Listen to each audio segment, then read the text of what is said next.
ప్రతి ఒక్కరికి నా ఉద్యమాభివందనాలు. ఈరోజు స్కూల్స్ తగ్గించడం అంటే తెలంగాణ ఎడ్యుకేషన్ సిస్టాన్ని ఫ్యూచర్ ని తీసుకుపోయి ప్రైవేట్ చేతిలో పెట్టి మొత్తం నాశనం చేయమని దాని మీనింగ్. ఇది టెంపరీ ఇంపాక్ట్ కాదు. ఈ రోజు లిటరసీ రేట్ మనకు 66% ఉంది. దాన్ని పెంచాల్సిన బాధ్యత గవర్నమెంట్ మీద ఉంది.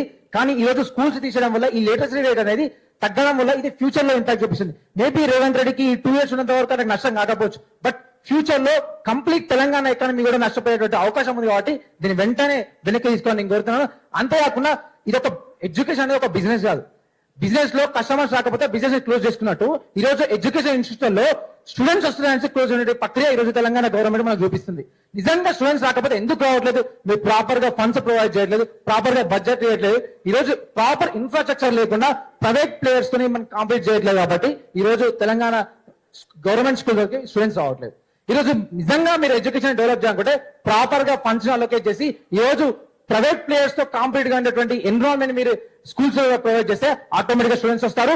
ఫస్ట్ థింగ్ ఏంటంటే ఈ రోజు పొలిటీషియన్స్ కానీ బిగ్ షాట్స్ ఎవరైతున్నారో వాళ్ళ పిల్లల్ని ఎప్పుడైతే గవర్నమెంట్ స్కూల్స్ లోకి పంపుతారో అదే టైంలో ఆటోమేటిక్ గా స్కూల్స్ డెవలప్ అయితే, ఎందుకంటే ఆటోమేటిక్ గా వాళ్ళ పిల్లలు చదువుతున్నారు కాబట్టి ఈ యొక్క గవర్నమెంట్ స్కూల్స్ డెవలప్ చేసిన ఆలోచన వల్ల కలుగుతుంది. మీ పిల్లలేమో మీకు సొంతంగా మీరు స్కూల్స్ పెట్టి మీరు సొంతంగా మీ యొక్క ఎడ్యుకేషన్ ఇన్స్టిట్యూషన్ పెట్టి ఈ రోజు మీరు విద్యతో వ్యాపారం చేసి లక్షల శాలరీలు లక్షల ఫీజులు మీరు పిల్లల మీద ఛార్జ్ చేసి లక్షల శాలరీ ఇస్తారు. ఎవరికి ఇస్తారు?